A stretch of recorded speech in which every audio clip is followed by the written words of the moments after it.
വിളിക്കാല്ലേ? റെഡിതാ വരവാ അണ്ണ ഇറങ്ങി വരവാ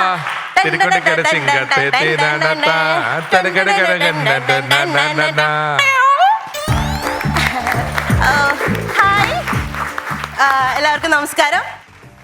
ഞാനൊരു ചെറിയൊരു കാര്യം ചോദിച്ചോട്ടെ. നിങ്ങൾ ഈ ഗുരുവായൂർ കേശവൻകുട്ടി, ഗുരുവായൂർ ലക്ഷ്മിക്കുട്ടി എന്നൊക്കെ കേട്ടിട്ടുണ്ടോ? ഭയങ്കര ഫേമസ് അല്ലേ? അവിടെ ഒരു വേറൊരു കുട്ടി കൂടി ഉണ്ട്, ഗുരുവായൂർ മാളു. കേട്ടിട്ടുണ്ടോ? ഈ കുട്ടിയാണോ? ആ, ഞാൻ മനസ്സിലായില്ലേ? അപ്പൊ ഞാനും ഫേമസ് ആണ്.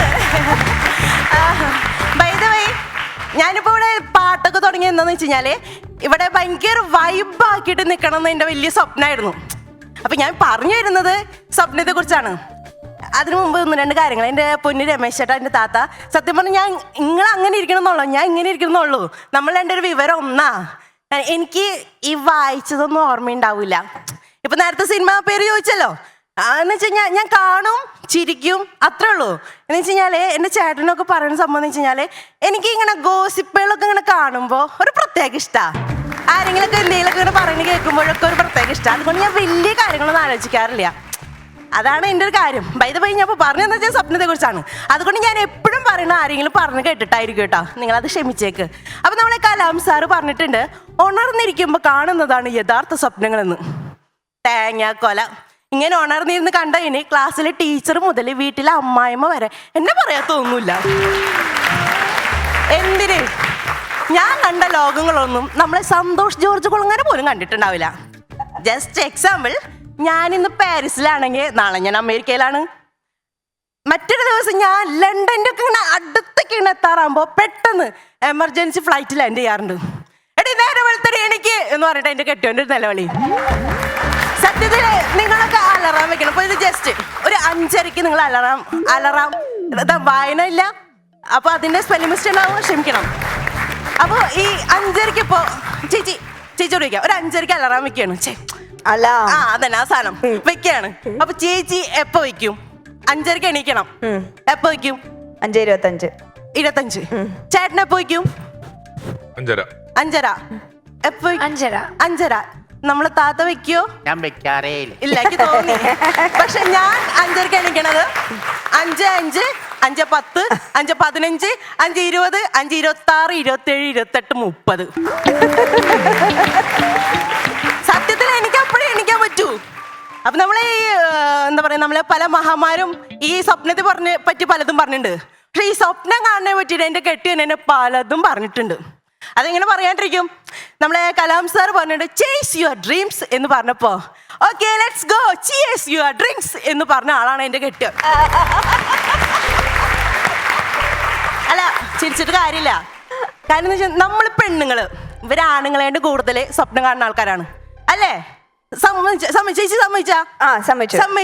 ഈ സ്വപ്നം തന്നെ എൻ്റെ ഒരു എനർജി വന്നത് എവിടെയാണെന്നറിയോ? എൻ്റെ ഒരു അച്ഛമ്മ ഉണ്ട്. എൻ്റെ ഒരു അച്ഛമ്മല്ല, എൻ്റെ അച്ഛമ്മ ഉണ്ട് കേട്ടാ. അച്ഛമ്മ ആ ഒരു വേണ്ടാത്ത വന്നതാ. അപ്പൊ അച്ഛമ്മ ഉണ്ടായിരുന്നു. അച്ഛമ്മയുടെ ഇതിലാണ് ഞാൻ സ്വപ്നം കണ്ടു തുടങ്ങിയത്. ഞാനിങ്ങനെ എഴഞ്ഞ് നടക്കുമ്പോൾ എൻ്റെ അച്ഛമ്മയുടെ ഏറ്റവും വലിയ സ്വപ്നം എന്ന് വെച്ചാൽ ഞാനൊന്ന് എണീറ്റ് നടക്കണമെന്നായിരുന്നു. പിന്നെ ഞാൻ സ്കൂളിൽ പോയി ഇറങ്ങി നോക്കുമ്പോൾ അച്ഛമ്മയുടെ സ്വപ്നം എന്ന് വെച്ചാൽ എങ്ങനെയും ഇവളെ കെട്ടിച്ചു വിടണമെന്നായിരുന്നു. അച്ഛമ്മയുടെ സ്വപ്നമാണ്. ഈ വെറ്റില അടയ്ക്കൊക്കെ കൊടുത്ത് അച്ഛമ്മയുടെ അടുത്തേക്ക് ഇങ്ങനെ കൊണ്ടിട്ടപ്പോൾ അച്ഛമ്മേൻ്റെ ചെവിയിലൊന്ന് പറഞ്ഞു, എൻ്റെ മോളെ 2 കുഞ്ഞിക്കാല് കാണണം. അതാണ് അച്ഛമ്മയുടെ ഏറ്റവും വലിയ സ്വപ്നം. വയസ്സായ തള്ളയാണേ, പറഞ്ഞാൽ നമ്മൾ സാധിച്ചു കൊടുക്കണ ഇന്നോ നാളെയോ കൊടുക്കണ. 2 അല്ല 4 കുഞ്ഞിക്കാല് ഞാൻ കാണിച്ചു കൊടുത്തു. 4 കഴിഞ്ഞ ദിവസം വായു വലിച്ചെടുക്കണ അച്ചമ്മയ്ക്ക് വിക്സ് മിഠായി ആയിട്ട് ചെന്ന ഞാൻ എന്നോട് പറയാ, എടി മോളെ, എൻ്റെ കൊച്ചിൻ്റെ കല്യാണം കഴിഞ്ഞ് അതിൻ്റെ നൂലുകെട്ട് കൂടി കഴിഞ്ഞിട്ട് വേണം എനിക്ക് കണ്ണടയ്ക്കാൻ. അതാണ് എൻ്റെ ഏറ്റവും വലിയ സ്വപ്നം. ഈ കിളവി കഴിഞ്ഞ ദിവസം ആശുപത്രി കിടക്കുമ്പോൾ കാലൻ്റെ കയ്യിൽ നിന്ന് കഷ്ടിച്ച് രക്ഷപ്പെട്ടു വന്നതാ. ഇതിപ്പോ എൻ്റെ തലമുറ എന്നല്ല, ബാക്കി 3 തലമുറയുടെ സ്വപ്നം കണ്ടു കിടക്കുക.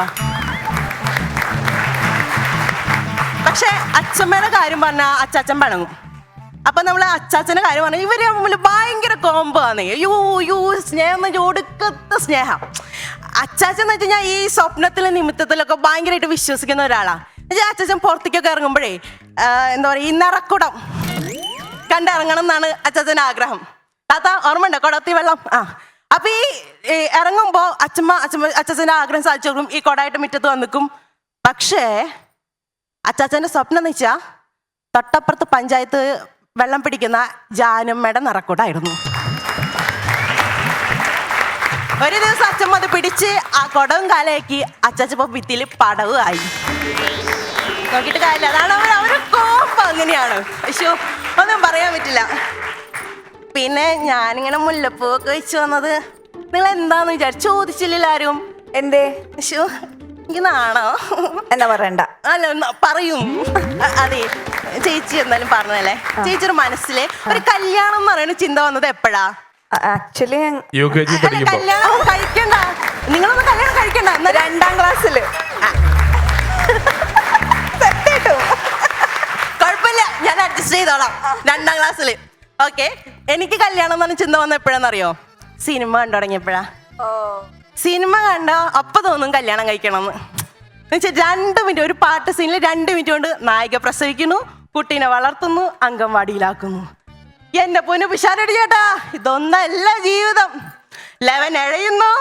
ചിലപ്പോ തോന്നുന്നു ഇവന് സ്പൈഡർമാന്റെ കിഡ്നിയാണോ ദൈവം വെച്ചെടുക്കുന്നത്, ഉത്തരത്തിലൊക്കെ പിടിച്ച് കേറുന്നേ. ചിലപ്പോ തോന്നും ദൈവം ഇവന് പല്ലിയുടെ കിഡ്നിയാണോ വെച്ചെടുത്തത്, കാണാണ്ടാകുമ്പോ കട്ടിന്റെ അടിയിൽ കൊട്ടിപ്പിടിച്ചെടുക്കുന്നതാണ്.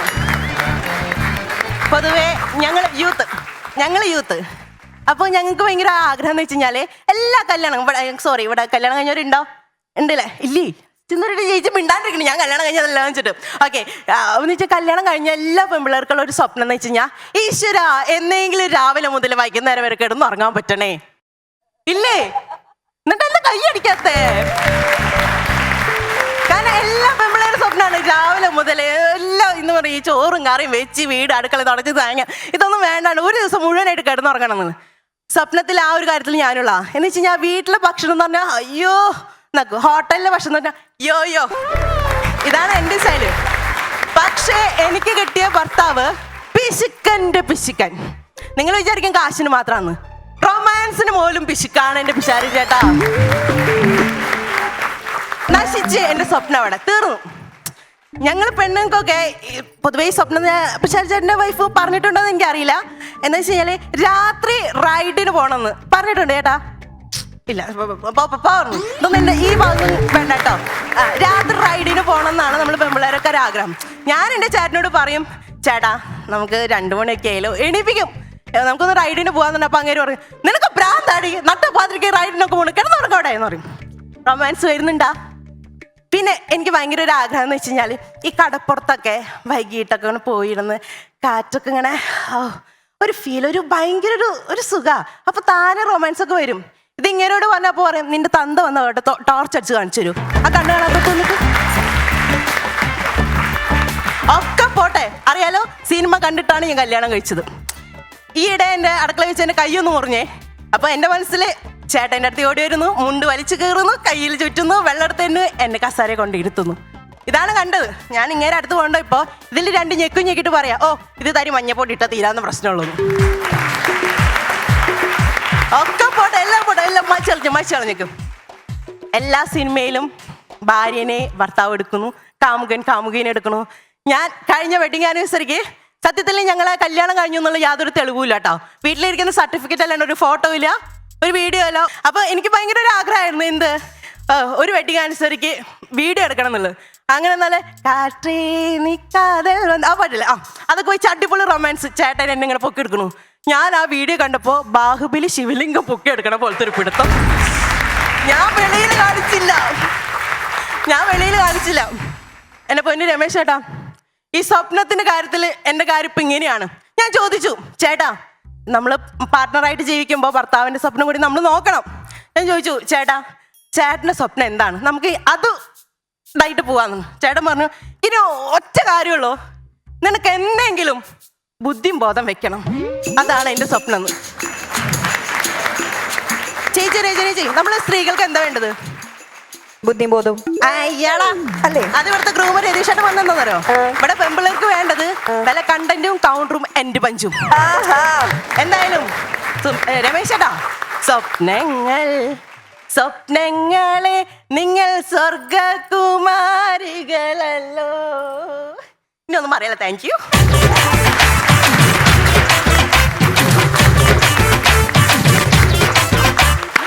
Super super. What an energetic performance. Thank you. പൊളിച്ചടിക്ക്. Thank you so much. Malu എവിടുന്നാ വരുന്നേ? ഞാൻ സത്യം ഗുരുവായൂർന്നാണ്. ഗുരുവായൂർന്നാണ്. അതെ, അതെ. ഓക്കെ. എന്താ ചെയ്യുന്നേ വേറെ? ഞാൻ കുഞ്ഞേതായിട്ട് ചെറുതായിട്ട് ഒരു ആർട്ടിസ്റ്റ് ആണ്.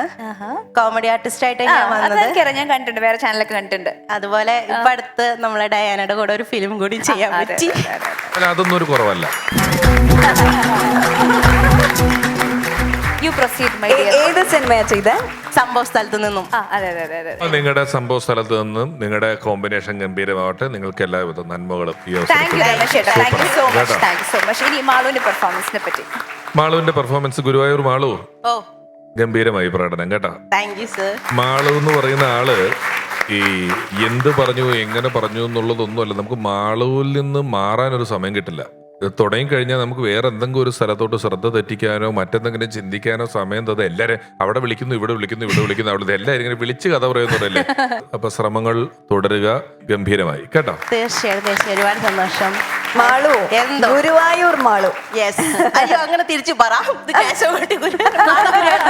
അല്ല, ഗുരുവായൂർ എന്റെ ഫേവറേറ്റ് പ്ലേസാ. എന്നെ ഏറ്റവും അടുത്തറിയണ ആൾക്കാർക്ക് അറിയാം. ഞാൻ മിക്ക സമയത്തും ഗുരുവായൂർ, വീട്ടിലില്ലാത്ത സമയത്തൊക്കെ കൂടുതലും ഗുരുവായൂരായിരിക്കും ഉണ്ടാവുക. ഒരു വിൽ പവറോട് കൂടിയിട്ട് നമുക്ക് എന്തും തിരിച്ച് കൊണ്ടുവരാൻ സാധിക്കും എന്നുള്ള ആ മനസ്സുണ്ടല്ലോ, അതന്നെയാണ് ഇന്ന് ഇവിടെ മാളുവിന്റെ പെർഫോമൻസിൽ കാണാൻ സാധിച്ചത്. അപ്പൊ മാളു ഇനിയും നമുക്ക് കാണാൻ സാധിക്കട്ടെ. Thank you. മാളു വളരെ പോസിറ്റീവ് വൈബുള്ള ഒരാളാണ്. മാളു ആ സ്റ്റേജിൽ നിന്ന് പറയുമ്പോൾ നമുക്ക് ആ പോസിറ്റിവിറ്റി കിട്ടുന്നുണ്ട്. വളരെ ഹാപ്പി ആയിട്ടുള്ള ഒരു സോളാണ് മാളുവിൻ്റെ. ഈ ഒരു പോസിറ്റീവ് വൈബ് അല്ലെങ്കിൽ കഠിനാധ്വാനം, ഈ ചിരി, ഇതിനൊക്കെ കൂടുതൽ അവസരങ്ങൾ കിട്ടട്ടെ. ഒത്തിരി സന്തോഷം മാളുവിനെ കണ്ടുകൊണ്ടിരിക്കുന്നതിൽ. All the best. എനിക്ക് നിറം സിനിമയിലെ കോവേസറിലേന്നില്ലേ, അതാണ് എനിക്ക് ഫീൽ ചെയ്തത് ശരിക്കും. അപ്പൊ ഈ ഗുരുവായൂർ മാളു എന്നുള്ളത് മാറ്റിയിട്ട് ഗുരുവായൂർ സരളാന്നാക്കിയാലും നല്ല രസമുണ്ടായിരുന്നു. അടിപൊളിയായിരുന്നു. നമുക്കറിയാം Once Upon a Time season 4 is exclusively for ladies. അപ്പോൾ സീസൺ 4 പങ്കെടുക്കുവാൻ ആഗ്രഹിക്കുന്ന ഫീമെയിൽ സ്റ്റാൻഡപ്പ് കൊമേഡിയൻസ് ദയവായി onceupon-a-time@gmail.com നിങ്ങളുടെ ഡീറ്റെയിൽസ് മെയിൽ ചെയ്യുക. അങ്ങനെ Once Upon a Time season 4 the very first wonderful episode ഇവിടെ പൂർണ്ണമാവുകയാണ്. കൂടുതൽ വിശേഷങ്ങളുമായിട്ട് നമുക്ക് വീണ്ടും കാണാം. Until then, bye bye.